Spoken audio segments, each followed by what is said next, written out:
Thank you, Toby. You touched on this a little bit, but I just wanted to bring in a couple of other points around apprenticeships. I remember when I was finishing school, lots of girls from my school aspired and very proud of the fact that they were going on to do apprenticeships in salons. But the British Hair Consortium says we risk being at 0 apprenticeships by 2027, which I think is a really shocking number. Caroline, I know at the National Hair and Beauty Federation you said you think that's because of the stigma around the sector, but I just wanted to bring from all of you why you think that is, but also what we can do to make hair and beauty apprenticeships viable again, maybe starting at Toby, because I know you picked up on it previously. I don't think we have any problem with young women wanting to come into the industry whatsoever.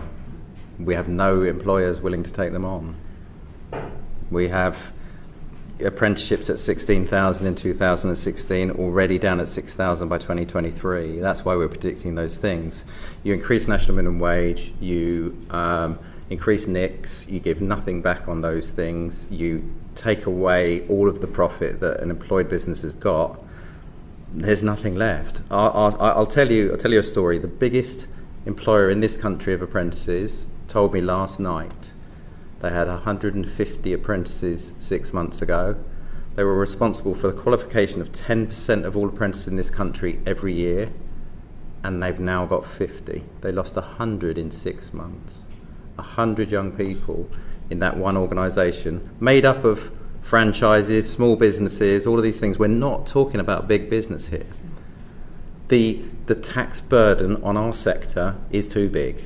Drop that to 10% for service-based businesses, allow them to grow past that ridiculous threshold of 90,000, the cliff edge that makes nobody want to move. There's a reason why electricians and plumbers don't take on apprentices, because as soon as you go above that threshold, you lose 15 grand. So why do no electricians, plumbers, or anyone have medium-sized businesses? You can ask them in a minute, probably, when they come in.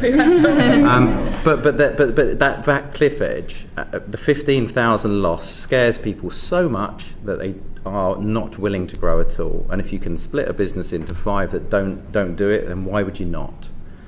It's got nothing to do with, we've got massive oversubscription. 344, I spoke to a trainer in the Northwest, 344 applications for 62 places. They can only fill 56, and they're worried about getting less because there's no employers to take the apprentice. These training organisations get paid to train people. The employer gets nothing.